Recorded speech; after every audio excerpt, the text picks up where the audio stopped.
Good morning and welcome to Frank's School. I'm still on the last day. This is the third video. It may be the last as such. I'll have to think about I have a little bit more I want to say, but I may go on to another day or something outside the course. Anyway, I'm looking back at the fourth year. And today I have a fairly specific subject. I have noticed over the course of this year, but way longer than me, that I have distrust of words. Now, I have spoken tens of thousands, hundreds of thousands of words probably in these 4 years. And so I certainly have used words, but I distrust them. Written words, yes, and even words themselves, but they don't have to be written. And printing also. I think there's an inadequacy. I don't know if I can explain this or not. We can so easily be influenced and guided and dominated by words. I have said different times, it's so shocking that I'm careful where I say it, that literacy is overrated. It's an English teacher saying that people think too much of the ability to read and write. Like, what would the world be if people couldn't read or write? Well, see, I lived in Brazil. I've said this probably elsewhere in the course, and I have lived among people who were illiterate. The Brazilian peasants, many of them, they had to sign a check with an X and somebody witness it. But they were fine. They were fine. Now that's the written words. Now, of course, they still use words. But even words themselves, I think they have the ability to limit experience. Expand it, certainly, but limit it, too. I don't know. Many years ago, with my students, I worked with them, and we produced a work called The Song of Marion. Now, Marion is a guy, he's legend, he's, what would you call it? It created, but he's mythical.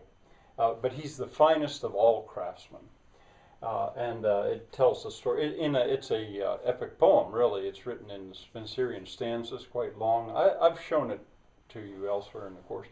But anyway, why I mentioned Marion is because one of the things about that character was I created him to be mute. He could not speak. Words were not available to him to use. Now, he could understand, but he never spoke a word. Later on, now I was working with juniors and seniors in high school.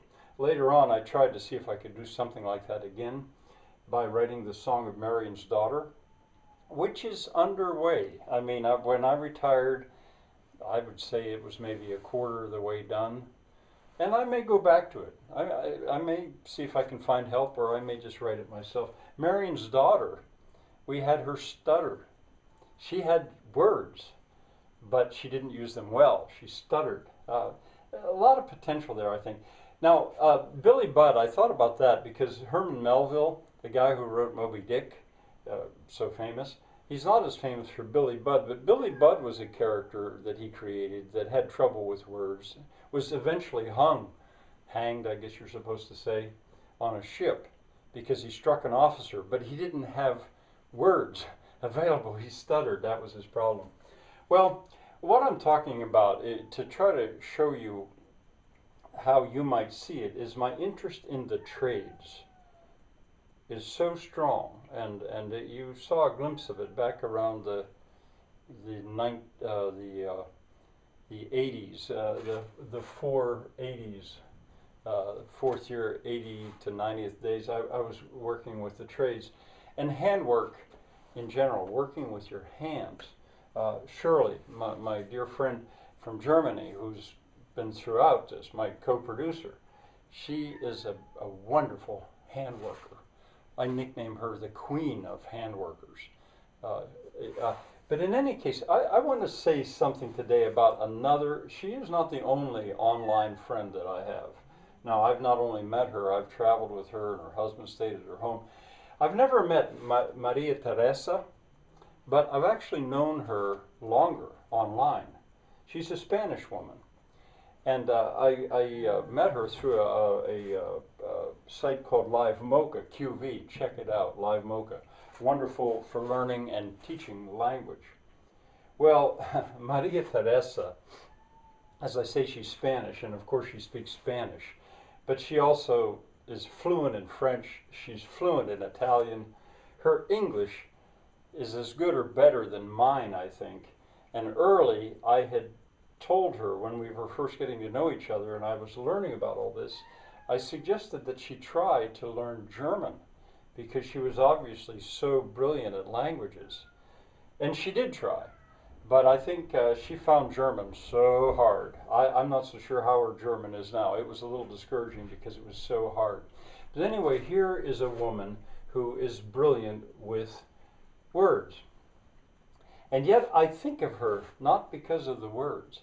I think of her because on Facebook, her Facebook posts, she continually puts images and has collected them together as albums. And she has such an eye for beauty in the images that she is always putting on. I mean, she finds them various places online and then shares them.